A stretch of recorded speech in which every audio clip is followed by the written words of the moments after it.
मीरपुर माथेलो में peoples party पारा मकानी चूंडन में मुबैना धांधली खिलाफ DRO ऑफिस आरो धरणो हयो आहे। धरणे में PP ज़िले सदर बाबर खान लुंड, MNA मोहम्मद बख्श महर ऐं वॾे वज़ीर जो ख़ास मुआविन बंगुल खान महर बे शरीक आहिनि।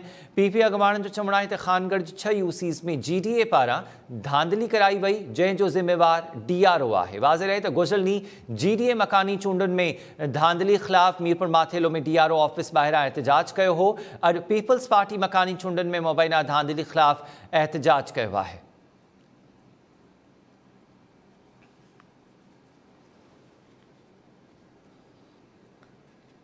आगाह क्यों पिया कि घोटकी ज़िले में मकानी चूंडूं, जंहिंमें मीरपुर माथेलो में पीपल्स पार्टी तरफ़ां मकानी चूंडनि में मुबैना धांधलियुनि ख़िलाफ़ DRO ऑफिस अॻियां एहतजाज कयो पियो वञे। इन में पीपल्स पार्टी जा सीनियर अॻवान बि शामिल आहिनि, जॾहिं त गुज़िरियल GDA मुबैना धांधलियुनि जे हवाले सां DRO ऑफिस आॾो एहतजाज कयो हो। तफ़सील मालूम कयूं था बरकत मीराणी खां। बरकत, वधीक आगाह कजो।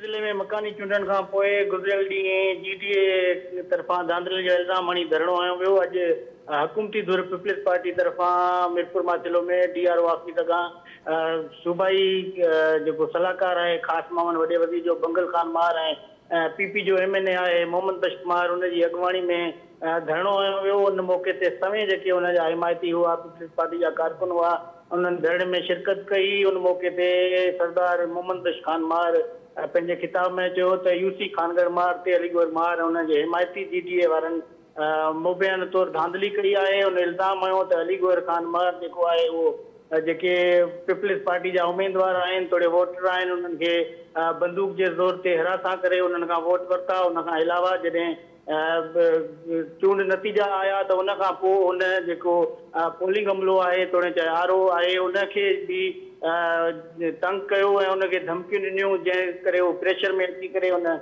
जा जेके पीपल्स पार्टी जा खटियल उमेदवार आहिनि उन्हनि जो रिज़ल्ट बि GDA अलीगढ़ महर जे पुठि हवाले कयो वियो। उन ॿुधायो त DRO ऑफिस तोड़े चाहे RO ऑफिस में केतिरा दफ़ा उन्हनि बंदूक जे ज़ोर ते, हथियारनि जे ज़ोर ते हमिलो कयो ऐं हू हर तरह सां चाहिनि था त पीपल्स पार्टी जा जेके उमेदवार आहिनि उन्हनि खे शिकस्त ॾेई सघिजे। पर हुन चयो त अलीगढ़ महर खे इहा भुल आहे त उहो हथियारनि जे ज़ोर ते चूंड नतीजा तब्दील कराए वेंदो। हुन RO, DRO ऐं ॿियनि जेके इलेक्शन कमीशन जा ऑफिसर आहिनि उन्हनि खे चयो त उनखे अलीगढ़ महर खां डिॼण जी का बि ज़रूरत न आहे, हू उन्हनि सां गॾु बीठो आहे।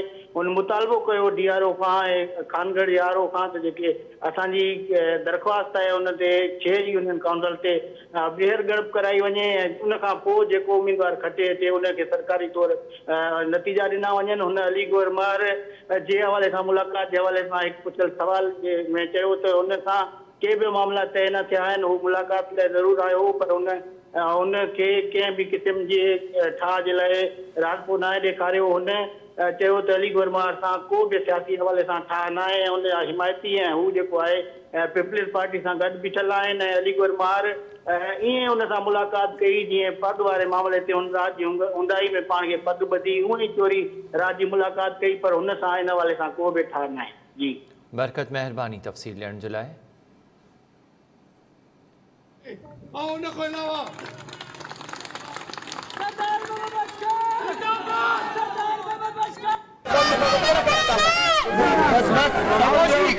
ॿुधायो वियो असां चाहियूं था त जेको आहे पहिरियों त ट्रांसपेरेंसी सां जेको हिकिड़ो रिकाउंटिंग थियणी खपे ऐं असां इहो चाहियूं था त प्रेशर में न अचनि पंहिंजा जेके अफ़सरान आहिनि और इंशाअल्लाह ताला जीअं पहिरियों हिननि पूरे हैरेसमेंट कई वई आहे इन पूरी इलेक्शन में जेकी प्री पोल रिगिंग थी आहे, असां हुन सभ जे ख़िलाफ़ इलेक्शन कमीशन पाकिस्तान में बि वेंदासीं। असां हुनजे ख़िलाफ़ पंहिंजो इंशाअल्लाह जे एक्सटेंट ताईं लीगल एक्सटेंट ताईं वञी सघियासीं असां वेंदासीं।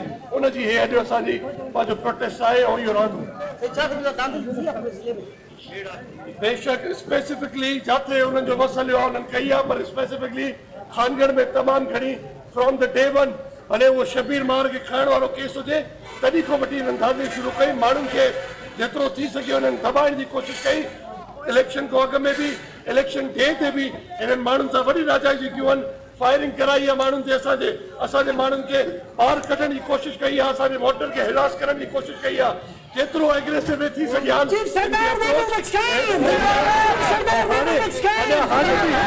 स्वागत किया ॿुधो जेकी हैरेसमेंट हिकिड़ी इलेक्शन डे ते असां सभिनि जो फ़ैसिलो वठंदासीं इलेक्शन खां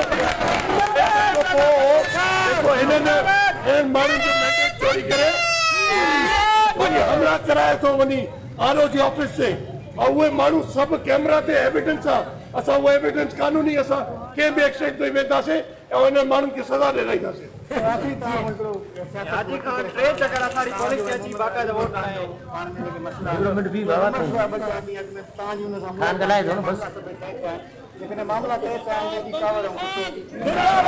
असांजा मामला ख़राब आहिनि को मामलो तय न थियो आहे मां पाकिस्तान पीपल्स पार्टी सां हुयुमि हूंदुमि रहंदुमि और ईअं ई असांजा जेके दोस्त आहिनि सभु जेके भले कंहिं बि हिते कंहिं बि पब्लिक नुमाइंदा जेके स्टेक होल्डर्स आहिनि उन्हनि सभिनि सां आहियां मां हिननि आवाम सां आहियां अलीगढ़ ख़ान समा नाया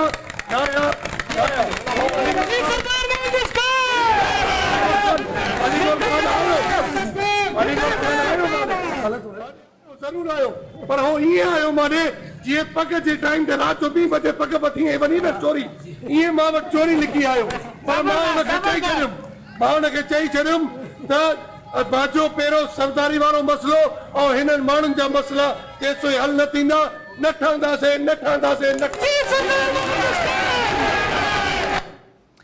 मीरपुर माथेलो में अॼु पीपी पारां मकानी चूंडनि में मुबैना धांधली ख़िलाफ़ एहतजाज कयो वियो आहे।